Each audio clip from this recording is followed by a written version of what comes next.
Hello and welcome to another episode of Busting Myths, and today we'll be taking a look at some common myths about starting ballet as an adult. But before we head into busting these ballet myths, please go ahead and like this video if you're ready to bust these myths, and also go ahead and comment which myths you'd like to see busted in our next video. Okay, so let's get into the video. Myth number 1. I'm too old. Many people have had the dream to start ballet, but they may complain that they're too old. But I'm here to say that age should not be an excuse to start dancing. Dance doesn't have an age limit, unless you want to dance professionally, of course. Professional dancers tend to start at an early age so that they can be fully trained by their 20s so they can get into dance companies. But if that's not your aim, age is not a problem for you. All you gotta do is find a ballet studio with adult classes, and I'm sure you'd fit right in. Myth number 2.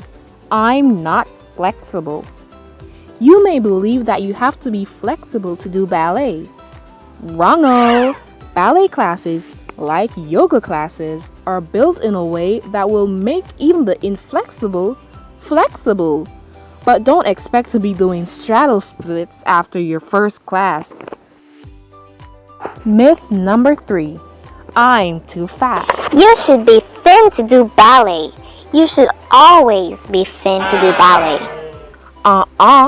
You should be healthy to do ballet, especially at a professional level. But if you want to just burn a couple pounds, why not choose ballet? The classes are especially designed to engage your whole body, leaving you nice and toned. And also, please remember that you should always be comfortable in your own body. You are beautiful just the way that you are. Ballet myth number 4. The ballet dress code. It's a common ballet myth to believe that you always have to be in tights and a Leo. Not necessarily.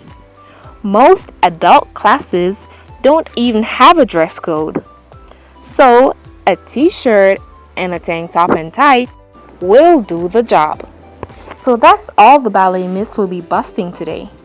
If you'd like to see part 2, please give us a thumbs up and comment down below part 2.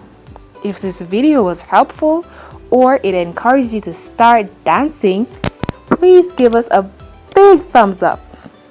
Comment down below what other myths you'd like to see busted in our next video. And remember, dance is for everyone.